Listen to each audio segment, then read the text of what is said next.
Evening, everybody. How are you all doing? Another night of me, Chris, and despite what we promised, it's just me and Chris.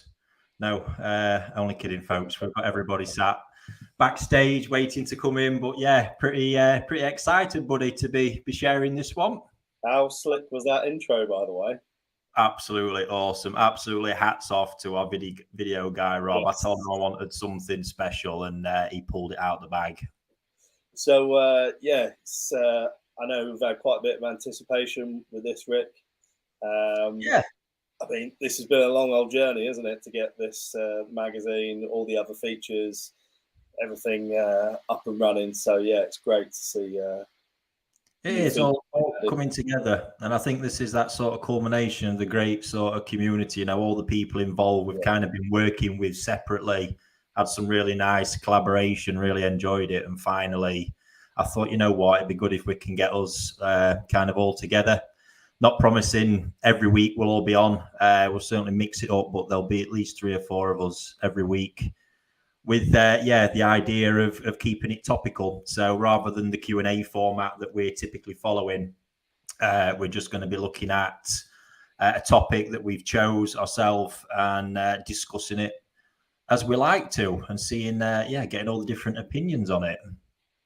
Should be interesting viewing.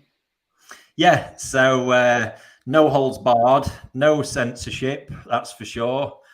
And it's, I just want to be clear, this is all our own opinions, each of individual out there putting their views forward based on their experiences and circumstances, and hopefully it can provide value. Obviously, all you guys tuning in with us, please feel free as ever to drop your opinions and comments in. Just want to obviously be clear, it's not a Q&A format like we're doing on a Wednesday. Say it is more topical discussion. But should be a good laugh, mate. I think so. We've got an interesting catalogue of contributors, haven't we? So plenty of characters, plenty of laughs, plenty of info. So yeah, it should be good, mate. Absolutely.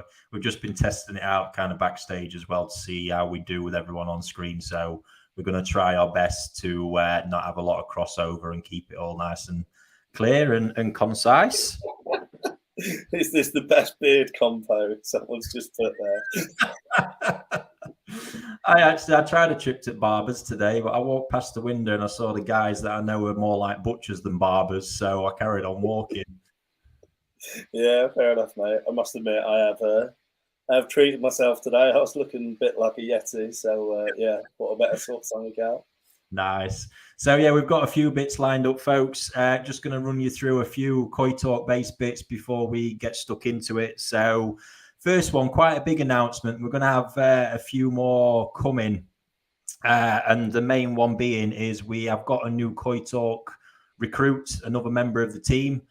This recruit is not living in the UK, however. She is living in Japan, in the heart of the Koi community. This is an absolute, I'm so excited for this one. So her name's Rie Mariyama, and she actually lives in Kawaguchi, so in one of the big Koi areas in Nagaoka. And she's going to be there on the ground. You're going to start seeing a lot more Japan-based content coming through across our channels.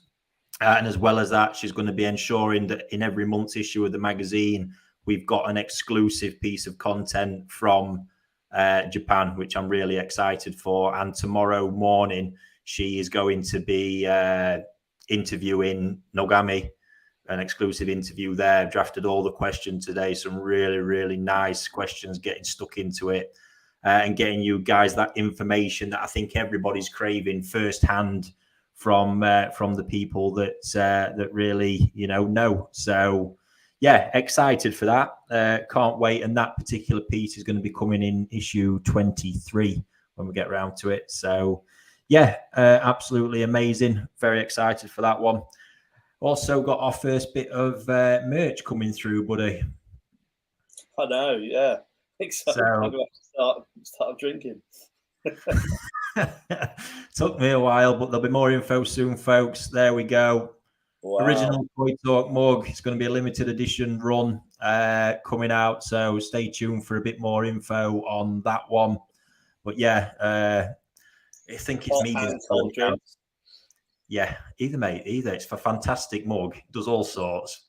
Yeah, looked at it. Mate. So yeah, that's that one. And yeah, I think I hold a lot of this up because my obsession around kind of quality and it all being right tends to slow things down. So I've kind of been left to my own devices, and it's all coming slowly.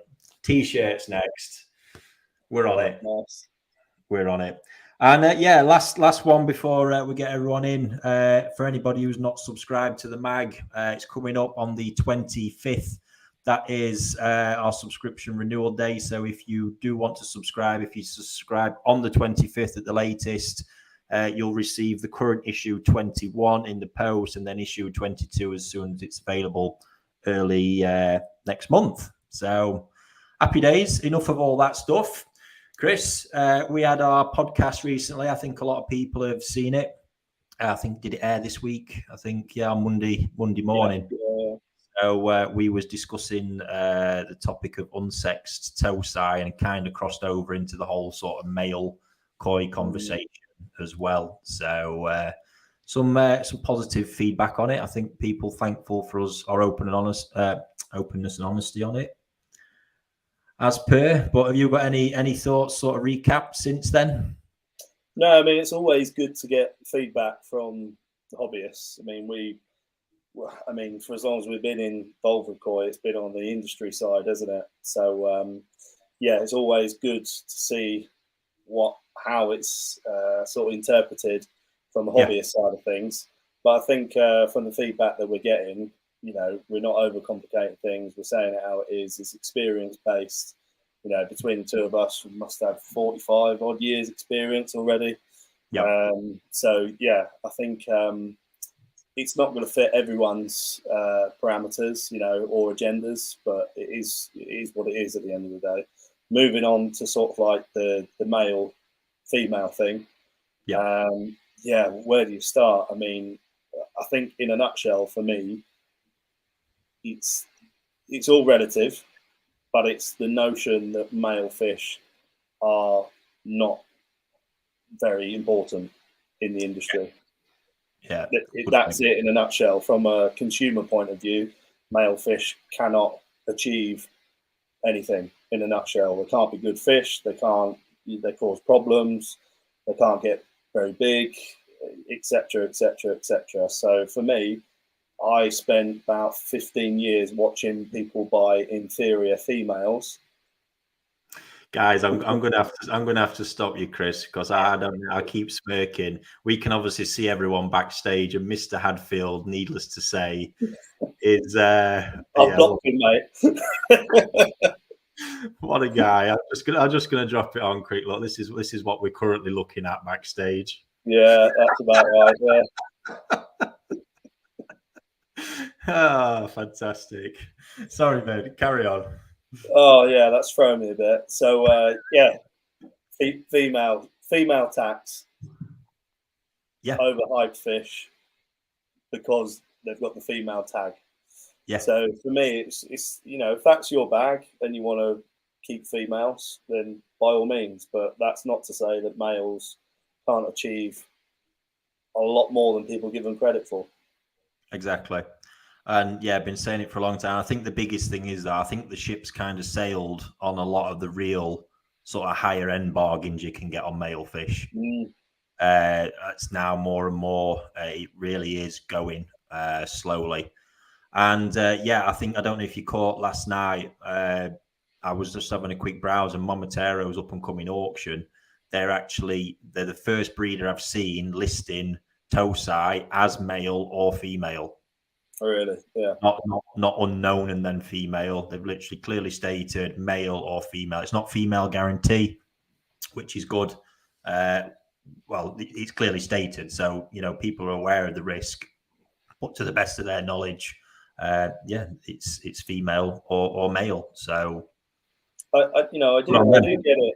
I do get it in the sense that if you get a female and you nail it, then fair enough. But obviously the price point is relative at some stage, isn't it? If you're just judging fish based on quality, then a lot of the time the male, not necessarily in terms of the here and now, but moving forward, you haven't got to compete with the issues of the body line is something that massively does my head in. You know, that curvy sort of female side of things, particularly with the cheaper females, you know, getting this sort of unwanted body line. So, yeah, there's pitfalls with both male and female. But ultimately, a lot of the time when people are buying Tosai, the overriding factor for me is always the quality of the fish. Absolutely. Are you happy with the fish, male or female? Yeah. That's it for me. I've never been sort of blinded by the whole has to be female sort of notion. Yeah. But again, that's just an industry take on it. I'm sure from a hobbyist perspective, they might think differently. But yeah, that's my 2 pennies worth in a nutshell. No. Fair play, mate. Fair play. Well, folks, Chris has got to get off. I think you're going on holiday, mate, aren't you? Going on holiday, yeah. I've got a bit of a shock next week, folks, with my main man on holiday. So not only have I got 3 nights to cover on all the content, I've also got to drop back into my day job at Koi Wholesale. So yeah, good luck, mate. That's going to be a shock to the system. Cheers, pal. I hope your holiday is horrendous and your toothache flares up. Oh, mate, yeah. Rest assured, mate. That's fine.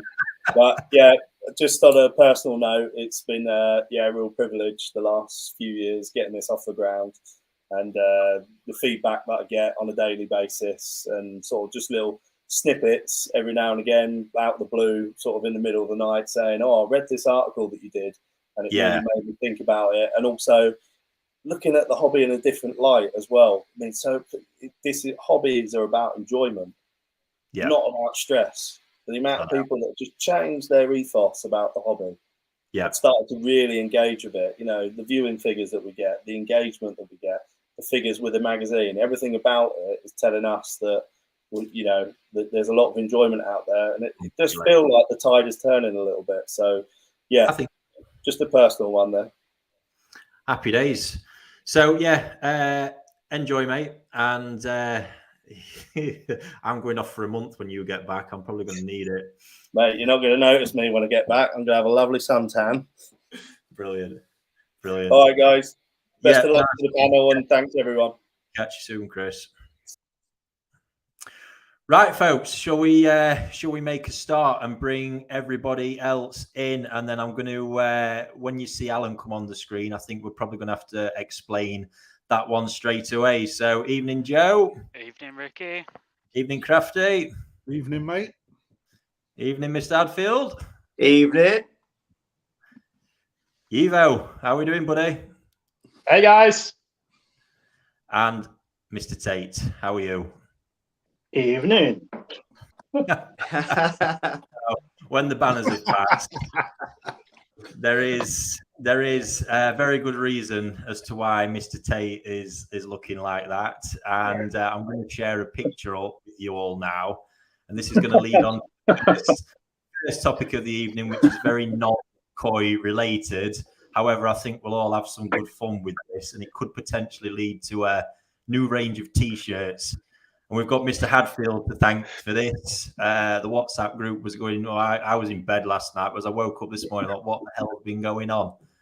And sure enough. So for any Star Wars and Koi fans out there, this is going to be a dream come true. Yes. So well suited to it as well. It blended perfectly. So that is the Koi Emperor. I love it. Well done, Lee. There's plenty more coming. What inspired it, buddy? What inspired it? I don't know. I just had a night in the house with Krafty, and the conversation was boring, so I just picked up the iPad. Fair enough. So, the question for you guys, because this is what we was debating, and please feel free to pop it in the comments. Out of the panel, including Chris, I know he's not here right now, but out of all the 7 of us, who is the other Star Wars characters? Who do we match up to? Whose face is going to get merged onto what character? Let us know. Fire it into the comments. Absolutely going to be a good crack, that one.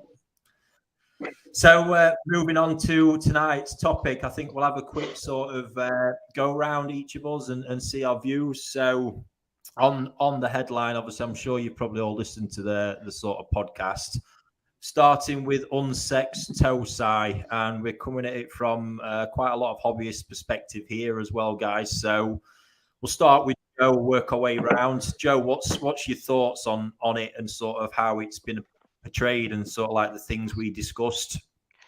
Yeah, I just think, like, for me personally, you know, as my eyes developed in looking at koi, and my kind of perspective and take on it is, if I were looking at a fish that really would satisfy my needs in terms of like body shape and pattern, and you know, if you say Kahaki, the Benny and the Shiroji, if it was female, I probably couldn't afford it, because my eye is, you know, advancing every day. So you know, I've kind of had to shop around in that male market and be more open about the sex of it. But to me, if the body shape is fine and you know the other criteria that I would have in mind for a koi is fine, then I don't even look at it. Wouldn't bother me in the slightest.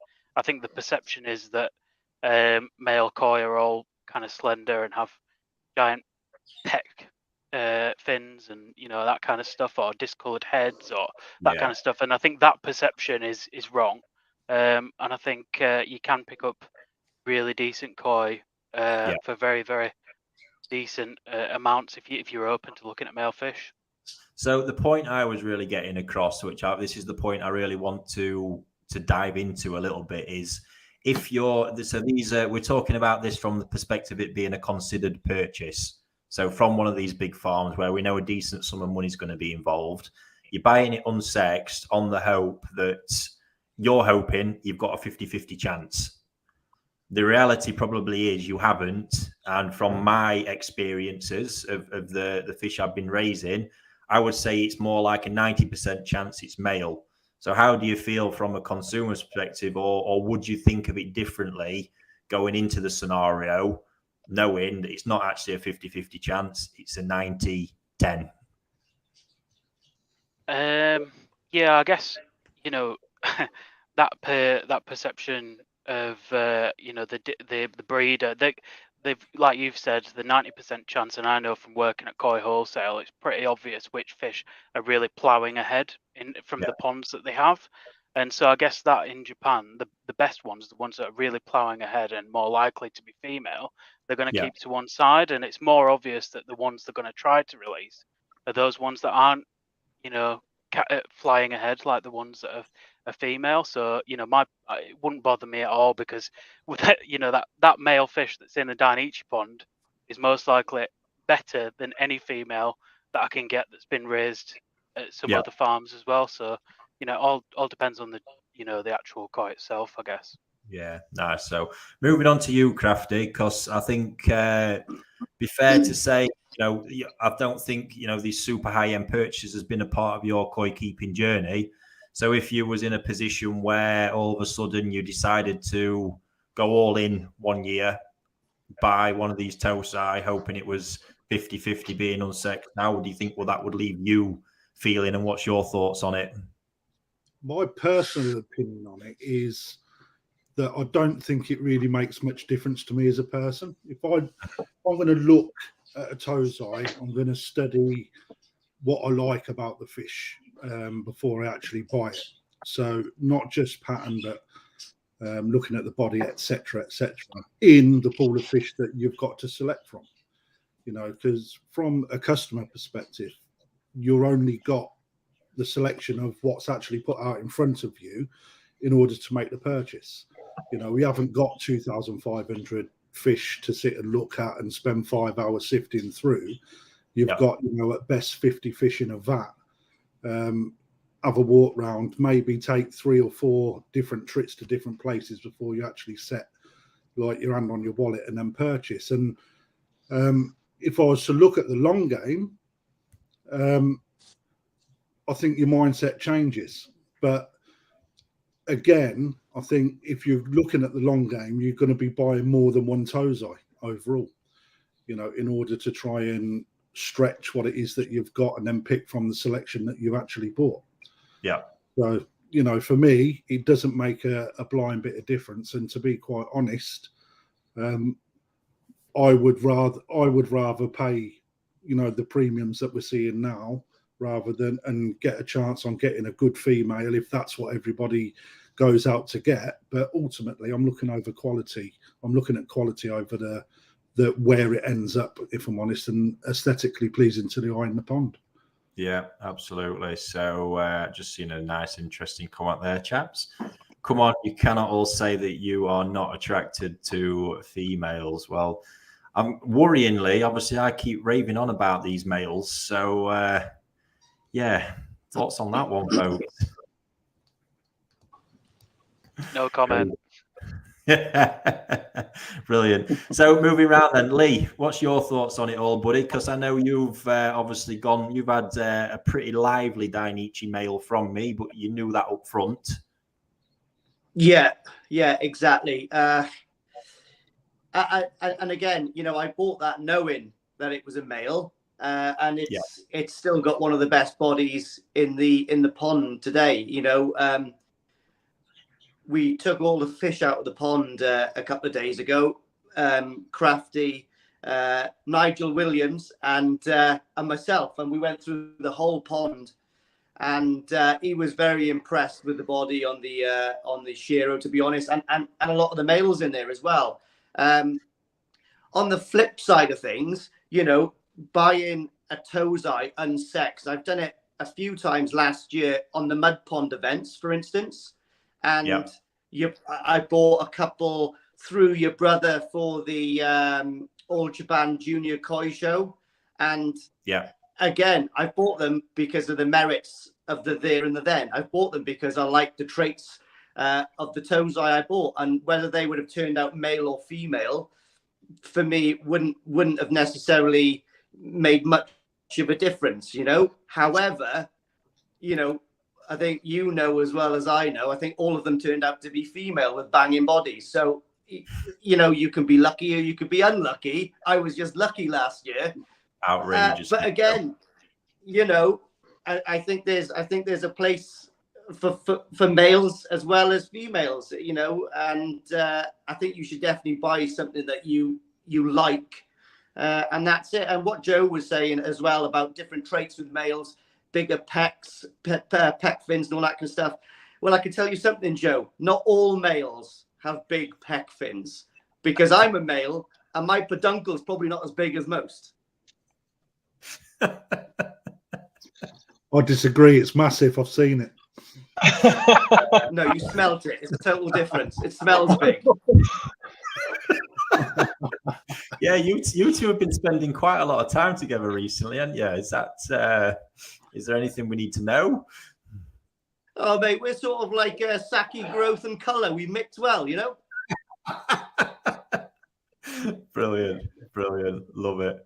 So, Yivo, I suppose we can come at this from a bit of a different... You've obviously spent a lot of time in Japan, probably know a little bit more about what's kind of going on industry-wise, and could possibly comment a little bit more from maybe the views in Europe on this. But, yeah, do you... Well, actually, the UK is only one... I think, how long is it? I think the UK is now 2 years, no part anymore of the UK, of Europe. Yeah, I have no idea. It still feels like the same, but yeah. So, in my opinion, I think there are two reasons, of course, when we're talking about male fish, and in this case, selecting male Tozai. I mean, in the first opinion of the first thing is that I think we are so focused on females, also because of the shows, because the bigger prizes are won by female fish, right? Yeah. And in my opinion, that is not a problem, because I think we have seen the last few years on the All Japan Koi shows editions, we have seen some very, very high quality male koi. And I think this is a subject that is coming more and more to the hobbyists as well.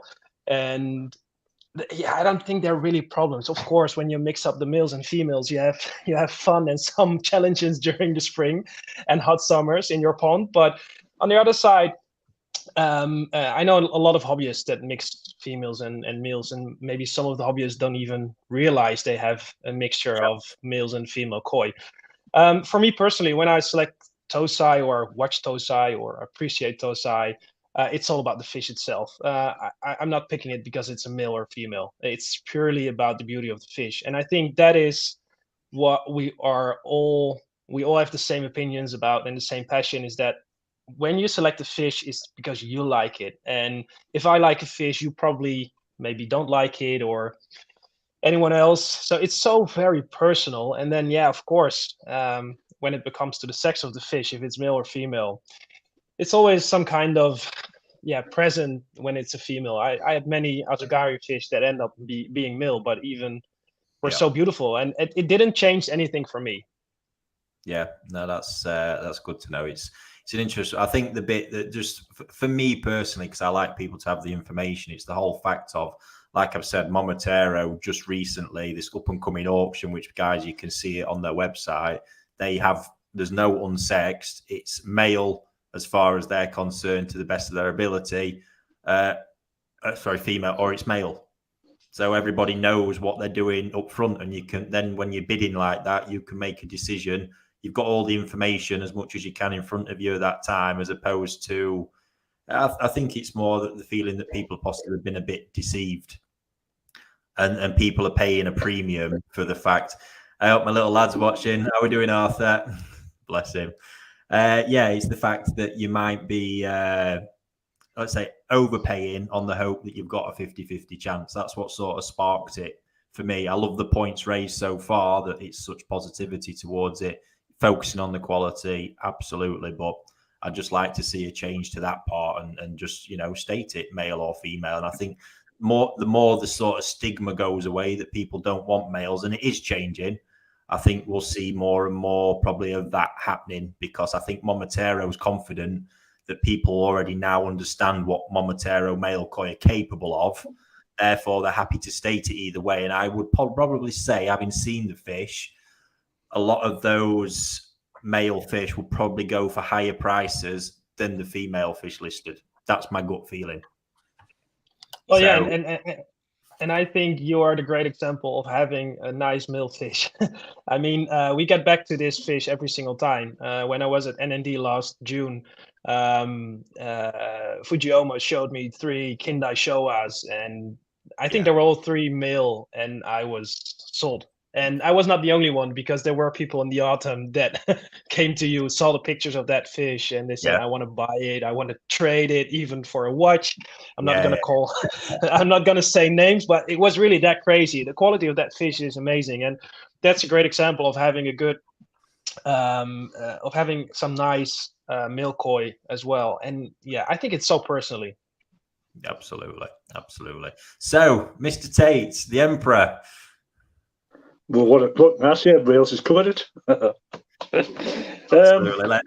Just for everyone watching again, let's just get that picture on in case anybody missed it. This was Lee's amazing artwork that he sent to us all this morning. There we go. Coming to a t-shirt near you soon. Pre-orders available. Amazing. Love it. So, what's the thoughts, Mr. Tait? Is there a place for all these males? I think a lot of this discussion. Well, I think a lot of this discussion's come about with dealers having unsexed labels on. In the past, you never ever saw unsexed in anything. You either bought a fish because you like the fish. Males were quite obvious then, not so obvious now. The quality of males now is, you once showed me a male shower years ago, probably, I bet that would be 8 or 9 years ago, that was stunning. Body shape was superb. Yeah. And from then, we've seen the change in genetics in the male fish, and we're seeing much better body shape. Again, with the pecs, once upon a time, the pecs would be massive, and you could tell it was a male. Even though the dealer tried to sell it as a female, it was a male. So the pecs now have changed, so it gets harder to sex them just by visually looking at them. Yeah. I think the way males are growing in this country, I can see males taking adult champion awards, possibly mature I still think you'll struggle to get a male as a GC in the major show, only because females are going to have 10% more body mass when they're big. And on saying that though, Alan, yeah, so this year's, I can't remember what award it was. I'm trying to see if it's around the Danichi male. But as for quality, I wouldn't have a problem buying a male fish. Japan, if I was saying about the GC in this country, I still think the females will take GCs in this country, only because those tend to have 10% better body volume. I can see males taking adult awards and possibly major awards, but not GC. I think that's a little way off yet. Probably 5 years. And it'll take you to develop one properly. But it'd take me to buy one because they're out there, and that is something I can't agree. I know there's fish out there that would. We've not seen that standard of female in a UK show ever, and they're sat in Japan and they're male. Yeah, well, what I'm saying is I've never seen a male good enough over here to win it. Yeah, I'd agree with that. But as for buying a male, I wouldn't have a problem. Once upon a time, I would never buy a male. Yeah. Because I always thought my nickname for a male fish then was Easy Jet because the pecks were that big it was ready to fly. But now things are changing. And what I've seen at your place, the males are superb. Yeah. But they're only up to that size, 5s and 6s. I haven't seen any male bigger that would float my boat. Yeah. I think... but as for buying males, I wouldn't have a problem. Yeah. I think it's fair to say I'm quite humbled that it seems that the tide is turning. I think the message is getting across. Looking at all the comments coming through as well, it certainly seems that that's the general opinion that we're not bothered either way. Focus on the fish, and it's definitely the right mentality to have for sure. It is. You can get quality body shape on young males now. Yeah, without a doubt. I've seen a couple of already the outstanding body shape. So I think there's a change, and I think the stigma is slowly disappearing from male fish. Is that Krafty's birds I can hear in background? Is that I'm going back? I can't even hear it. I'm so deaf. At the room in here, wondering what the hell's going off. I'll move it for you if you want to pull me out, Steve.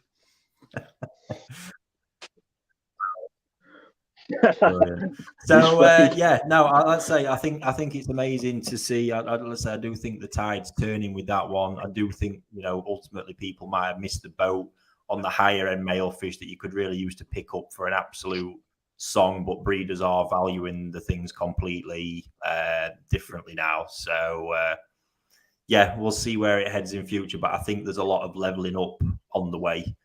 And I do see a day coming where it's happening at some breeders now, where you see the same things actually coming in. Ryuki himself has used the label male guarantee sometimes because we're so used to just seeing female guarantee all the time. He's on top end fish with male guarantee. So, when players like that really start forcing it, I think it'll completely overhaul it. So, just reminded me actually, speaking of males, a guy's popped into my head, Takano. I did have a few of them fish up earlier. I've got an update video coming soon. But Mr. Hadfield, I believe you've had a VIP call today. Yeah, I was messing around with the pond, and then my that app line. It was going off in my pocket, and I thought to myself, I'm not on Tinder. Is that Tinder? Do you know what I mean? So and it was Uncle Takano, and I was like that. Arigato. And then I went, oh mate, he just started pissing himself laughing again. But I often get like an odd picture. In fact, I'll send you a picture later on of him with a massive banquet that he was eating. I took a little screenshot. But I think I made an impression with Takano-san over there, and I think he wants to adopt me as a nephew. Absolute friends, friends for life. I love it. Brilliant. So that's actually, I think that's a nice way to, because Tucano, probably like Momotaro, he's spotting male from female at his place is nigh on impossible. It's absolutely crazy. I did a male fish harvest with him, and I was pulling males out at ATCM that were just there's not a way you could tell it without knowing. It was just insane. So I mean, you've had a pretty awesome experience there, Lee, and Evo experience with me in autumn for the first time as well. And I think I'll let you guys talk, but I think it's fair to say, there's not enough good things to be said about this bloke at the minute. Yeah, you go there, he's just such a character. He looks like a little Japanese Popeye, doesn't he? And when and now he's gone. Well, I will take it over. I will take it over from here. But yeah, he's right. The first thing is, I was quite serious because you introduced me to him, and it was my first time at his farm and at the harvest in the autumn time. And I introduced myself, and the first thing he did, he was laughing like really, really hard because my name has something in Japanese, has a certain meaning. I'm not going to repeat it here on the live stream because I don't want the live stream to be deleted from the channel. But so he was making fun of me every single 10 minutes. And I do understand it, of course, but it was really funny. So I was quite serious, and I was happy that I was able to join the harvest that day. But he turned the situation and everything around by making jokes all the time. But of course, we're talking about the fish here. So we did a harvest, and I'm not sure if it was a male harvest as well, because we did 2 mud ponds, but I think they were both female. Both. No, actually, he says that. But the problem is he's really not got a clue. It's fantastic. You can't really see the oiboshi. He just makes it up as he goes along, and got caught out with that one myself in autumn, to be fair, but brilliant. I'll let you carry on. So brilliant guy. And the fish, well, I think most of the people have seen the videos that we've made there, at least that day during the harvest. The sanka that he creates are beautiful, absolutely beautiful. I think it were both Nisai mud ponds that we did, or one Nisai and one Sansai. I'm not sure, but the size, both Nisai.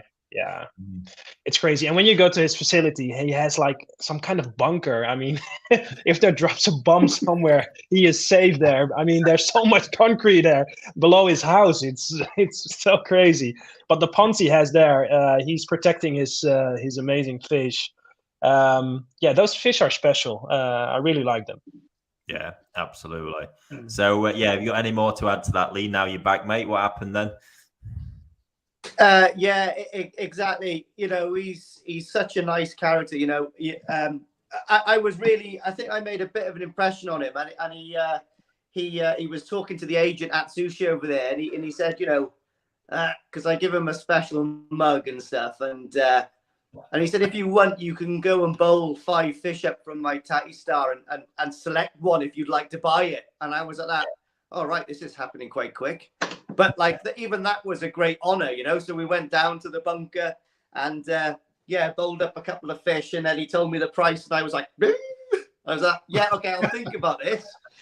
But he took me out for some Wagyu beef then, and we negotiated a price, and I couldn't say no, to be honest. I think you know how much it was. But anyway, incredible. And like I said, such a beautiful quality of fish, the one I selected did happen to be female. But again, that was the koi I liked. And if it happened to be male, I would have been quite happy with that as well. And just left it there as Azakari, and hopefully we can go and harvest it together in October. But he's just, he's such a funny guy. I'll support him until my dying breath because I love the guy, Brilliant. And Joe, you've had the pleasure of witnessing those Tucano Sankis since they got back in the pond. And I'll let you tell people what you think to how they're looking at the minute, buddy. Yeah, they're just absolutely bombing on, to be fair, aren't they? I think they've been around about 25 degrees or something Yeah, like that yeah, in yeah. there, and yeah, they're just you walk by the ponds and you kind of walk past it and go, hang on, is that the Tucano pond? Like, Yeah. them fish are double the size what they were a few weeks ago. Like, they've absolutely bombed on. So that was I did take some out, a few up today, because I was doing just making a quick update video for everyone, and the biggest one measured in at 33 cm already with a whomping great big body. Crazy. Yeah. Really crazy. There's a few fish in there that are, I think me and Ricky were looking over at, and there's like 5 that are serious. I mean, they're all good koi, but there's some real standout pieces in there. I think everybody's going to be really pleased with the results on that. Yeah. So, Krafty, obviously you also saw them firsthand at the event, mate.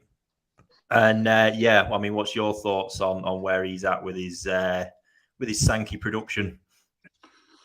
Well, as you know, Rick, Sankey for me is the cream of the crop of all the koi, although I like them all. But seeing what you brought to the event up in Newark, yeah, it really outlined the 2 different bloodlines that are created from Tucano's range. And it was quite interesting to see what was left after the picks had happened, actually. Yeah. And knowing what I went for the bigger body shape out of the 2. But just seeing what you can get from being a small dealer in comparison, should really inspire people to. It should really inspire people to look at seeing where they can go from buying unsexed tozai and pushing them themselves. Yes. You don't need to be a master class to sort of grow Sankey or see where you can go with them. But at a hobbyist level, we're never going to have the ponds that he's got, digging them out. But I personally think that they're up there when you start looking at the likes of Taniguchi, etc. Yeah, with them as a contender, and they may not even carry the same sort of price tag when you start looking, but you're still going to get an excellent fish for the money, if you're not going to pay that sort of premium, No, well, in autumn, I mean, was at Ryuki's place because he actually bought this whomping 80+ cm male, which won a high honour at the All Japan this year, and he actually asked me to stop going. I think that's been one of his nestled away gems for years, and the sort of lid's kind of been blown off of that one. But Mr. Tait, I suppose we should get your opinion as the emperor of the pack. So you obviously saw them at the event, and you'll no doubt get to see them again soon. Yeah, I was very impressed, actually. Although the body shape on the fish was superb. The Benny was exceptional on them. The interesting thing for me will be the sumi, how some of the sumi will fall off and then how the sumi will thicken up again. That's what I'm looking forward to seeing when we go back. There's not known a lot about Tucano's sumi. I'm interested in that side of it. Benny Shiroji, not a problem with that. But I'm interested to see how his sumi develops. I have got an example of it from Bob Robson. And I know it's floating about on the web the past couple of days. The sumi quality looks superb on it. So I'll be interested to see how these ones develop in the next next month or so. That would be the interesting part for me. I can see what's happening with the body shape. I can see what's happening with the Shiroji and the Benny. It's the sumi I'm interested in. Yeah. Was there some fish that were there? I took great notice of fish that I think the sumi will fall off and then come back stronger than ever. Yeah. And it's getting people to understand what baby sumi is when you're looking at this.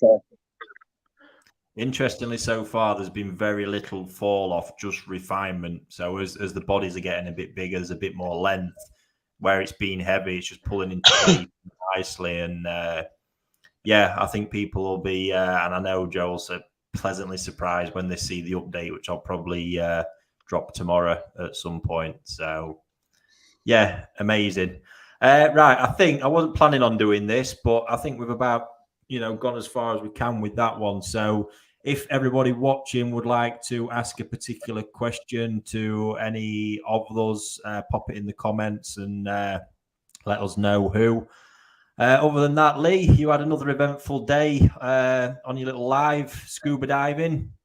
Oh yeah, thanks for that, Krafty. I didn't know what was going on, but yeah, thanks, Alan. Alan seems to think I look like a black Zeus, so I've been called worse, you know. But I did struggle.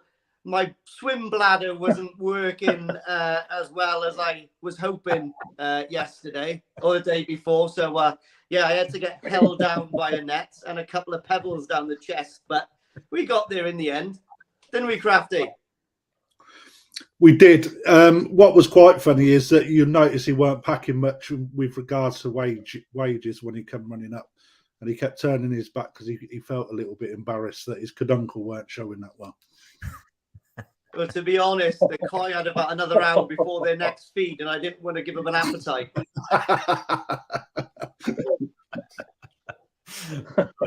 Right, we've got a couple coming through. Stephen, what is Lee's job title? I don't think anybody knows that. Do you want to expand on that one, buddy? So, obviously, I used to be in the military for a long time. I got injured. I actually got blown up in Afghanistan in 2006 in the Helmand province. But wow. After that, now for my sins, I'm a tattooist. Not my chosen profession. It was just something that found me. I started to tattoo about 6 months before I went over to Afghanistan, and got reasonably good at it, really. Just like tattooing some of the lads in the barracks, you know, retouching up some work and then adding to some things and all that. And yeah, went over there, got whacked, came back, and I thought, well, I may as well do this now for a living. And that's it. Fair play, mate. Seems you know? Yeah, logical. Happy Yeah. days. Here's a great question.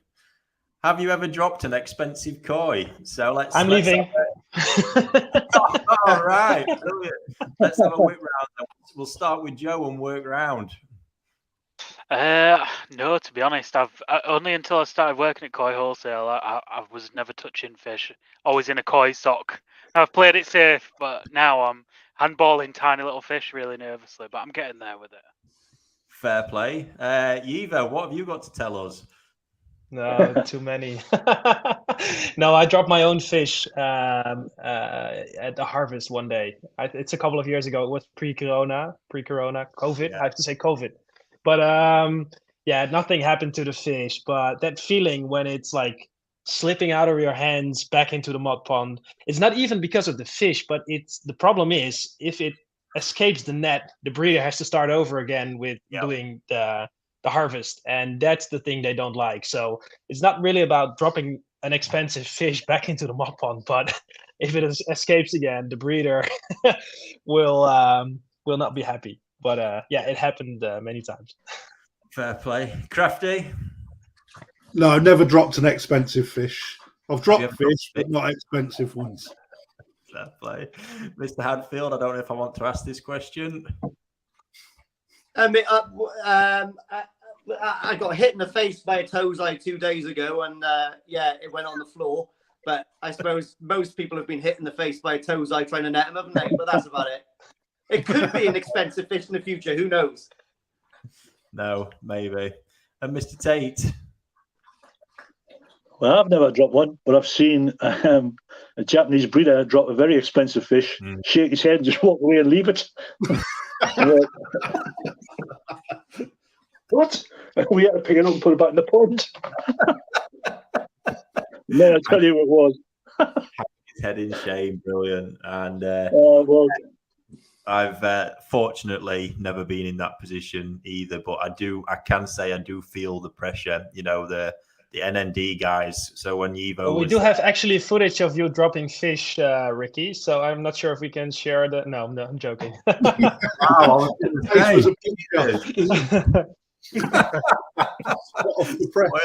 spoiler alert. Yeah, I feel the pressure. You know, that NND harvest when Yivo was there this autumn. You know, it's the honour of sort of lifting them fish out of the water, even into the pool, and then on the back of the truck into the tank. It's yeah, you know, a nervous time. There's some mighty expensive fish, mostly owned by customers, and even with all the confidence, it never phases me normally, and then all of a sudden it comes to that, and a little bit of doubt just creeps in. The what if? It's the worst thing that can happen, really. But yeah, crazy one, absolutely crazy. Today at the shop, I had someone come in to collect one of their overwintering, and one of them was worth $1,000.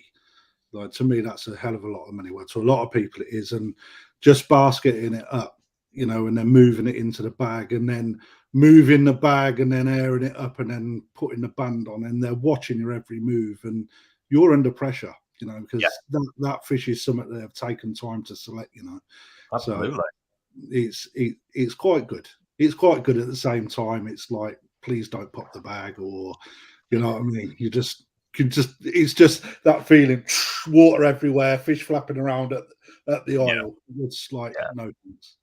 Next time for the experience, maybe they can do it themselves. Yes. In fact, they can pay me to do it. That'll be great. It's like a $5 to bag your own fish. You'll need a disclaimer over the tank for that one, Krafty. All breakages must still be paid for.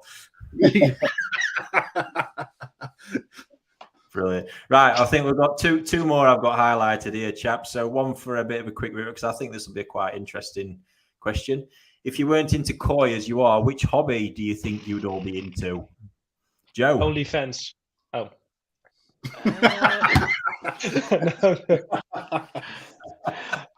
Do you know, I'm quite into bonsai, but I've killed every bonsai I've had.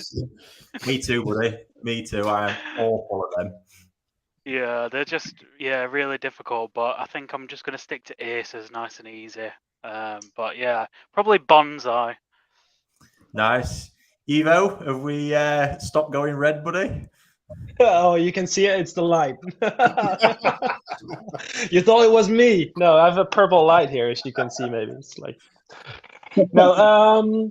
Yeah, good question. I do like traveling a lot, and I know it's.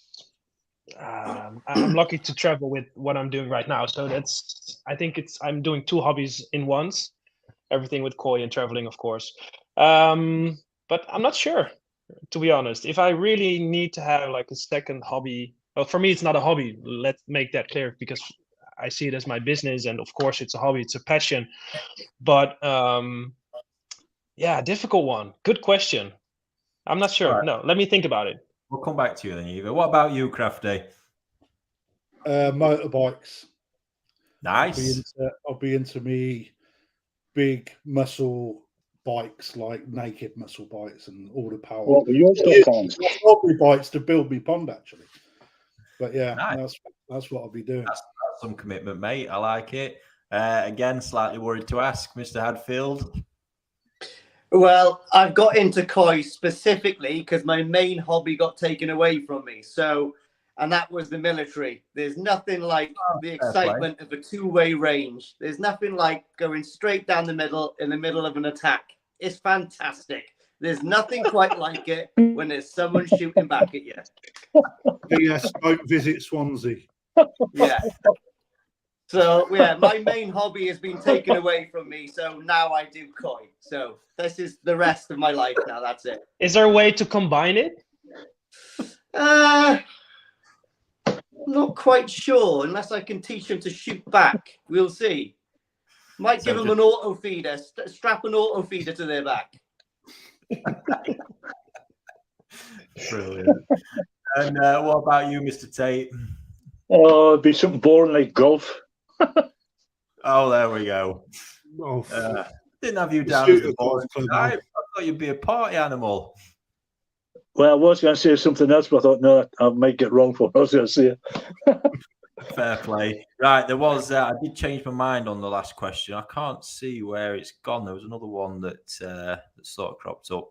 For me personally, I've absolutely got no idea, to be honest with you. I think the main thing I'm kind of into outside of this is my my football, to be honest with you. My beloved Is that what you call it? Yeah.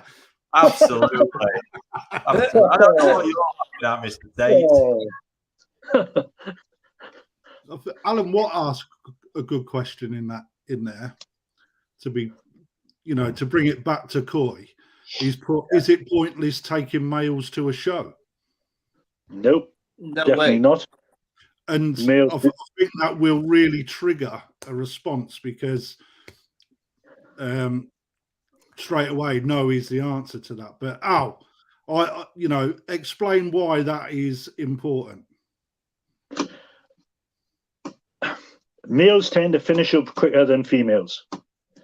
So a young male looks more refined or more finished than a female. The only thing you got to do is condition the shiroji to get the shiroji right. That's the hard part.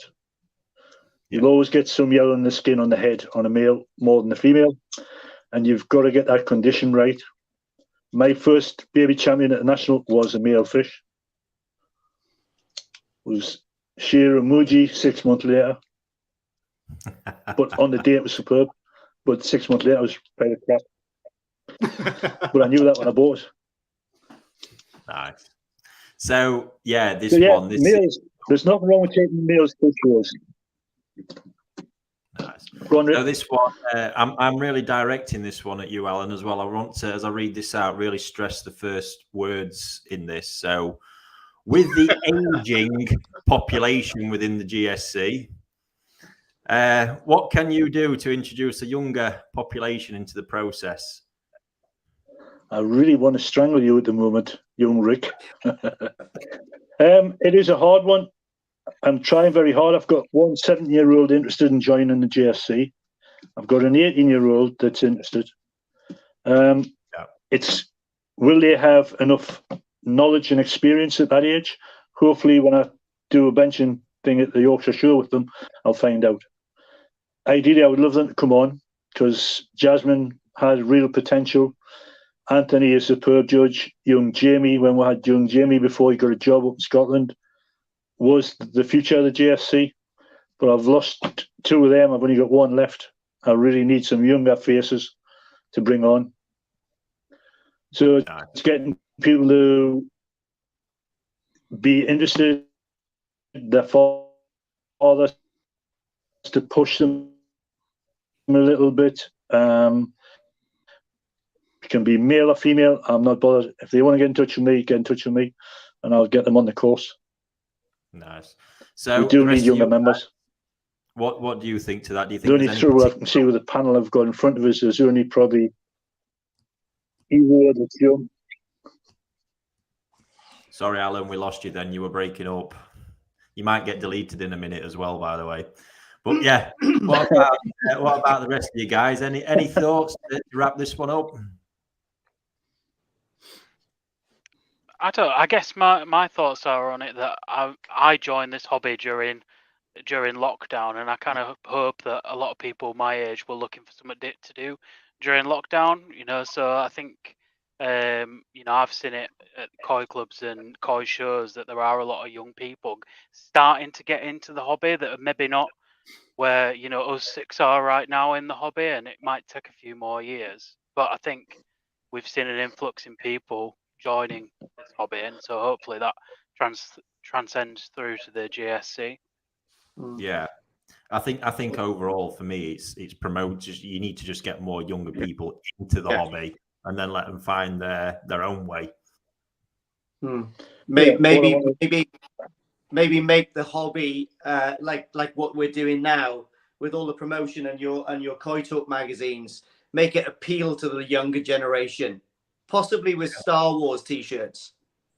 Absolutely, could not agree more. So yeah, I can't. But it's wait already happening.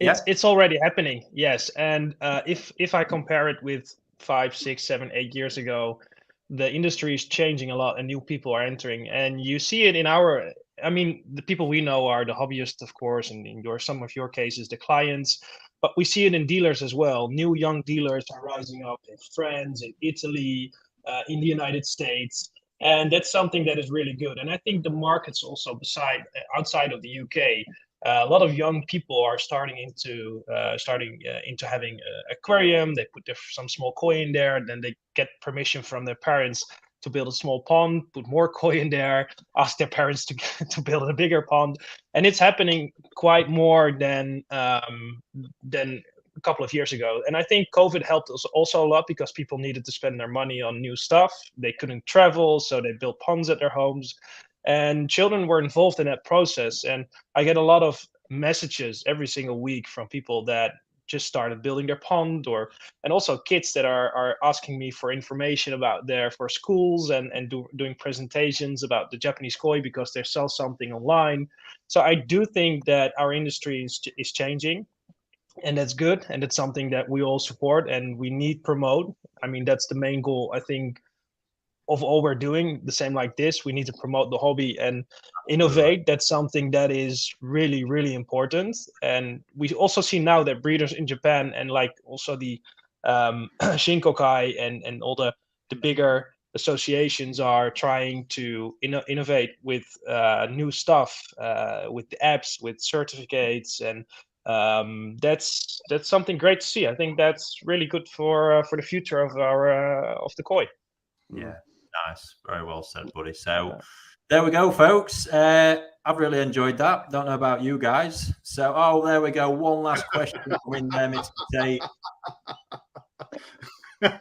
No, any pointers on how we can skip that one. Man, you've been levered. It's great. Silence over there. I love it. We should have Ryan also on the live stream. He is currently in a vat again. Brilliant. So yes, folks, I hope you guys have all enjoyed that. I hope everybody watching We didn't have Ryan on the live stream. Enjoyed it. And we'll be back next week, same time, different topic. And there we go. Love it. Thanks all for tuning in. I think we've hit just shy of 400 live viewers at our peak, which is phenomenal. Love the support from that. And we'll catch you all next week. Bye, guys. Okay, guys.